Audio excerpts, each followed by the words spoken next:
Welcome to Steel Mace Building Blocks. I'm Coach Zach Yannick. This is going to be just a quick breakdown of a single club, Indian club flow for you. Now, what you need to know is I'm going to be demonstrating each combination that goes into this flow builder 3 times per side. I would encourage you to practice each combination until you got it down before you move to the next one, or at least 10 times before you move to the next, just as a quick note. There's going to be 7 combinations and then the full flow after that. Practice it. Play with it, have fun with it, enjoy. All right, so we're going to start this one off with the transition, which is the in and out helicopter. Now, in the in and out helicopter, we're looking for a flick, a spin, a catch, and then a flick and spin back out the other way. After that, we'll follow the motion into an inward Indian cross. Now, this inward Indian cross, we're going to drop the club down and back into a hammer or even a ring grip before pulling it back in and splashing back out. Then that helicopter transfers us back over to the other side to repeat the process there.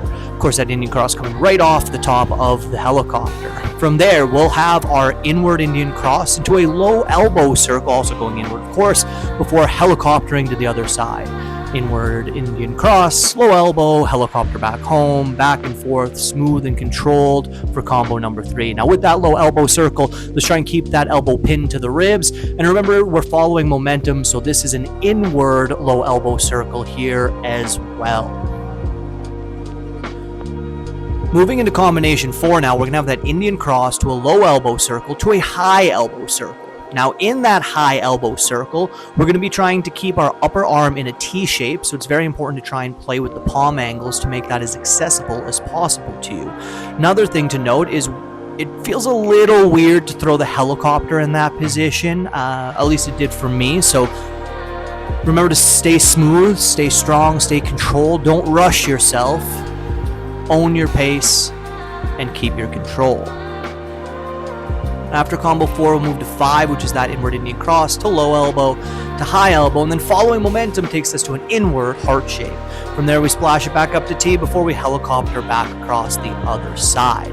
Now, in the heart shape, bread and butter movement, remembering we are going tuck, turn, and slicing back out, ideally owning our grip switches, finding our nice transition to hammer, and then saber. Smooth and strong grip switches and transitions are what make it sharp.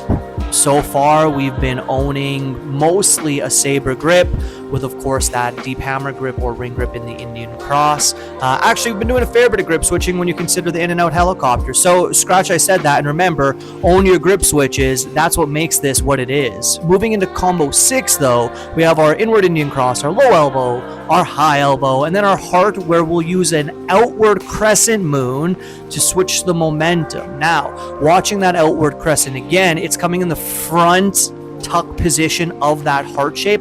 I like to think of it as though I'm throwing a moulinette there, but then halfway through the moulinette, I'm letting the momentum pull me back out into that T shape. The grip of the crescent moon is a ring grip. The deeper we can get that ring grip, the smoother that transition will be, meaning the smoother will allow that club to swing, because the outward crescent moon in this position, or in this combination, I should say, is being used as a transition.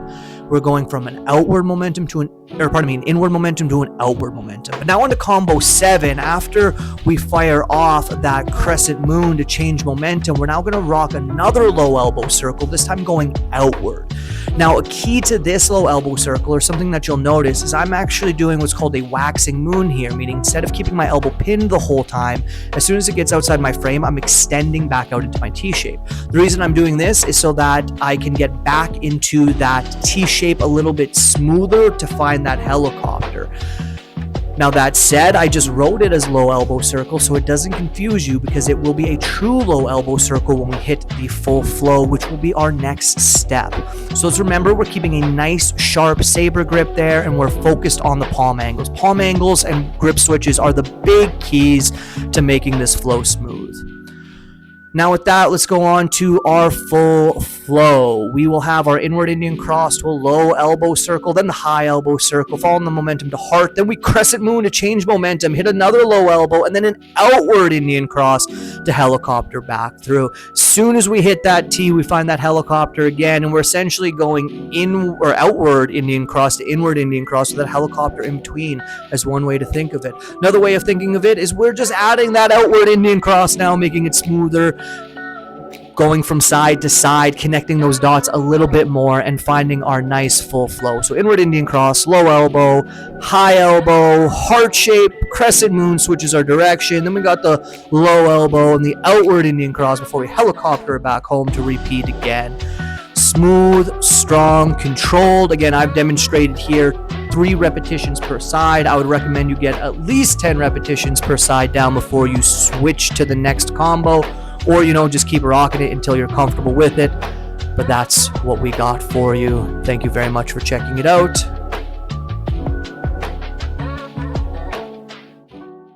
Alright, cool. So that was the flow builder. If you'd like to see more things like that, or learn more about those moves, or just dive deeper into your Indian club or Steel Mace practice, Steel Mace Building Blocks is for you. You can find the link in the description of this video. If you have questions, that's what comments are for. But that's what I got for you.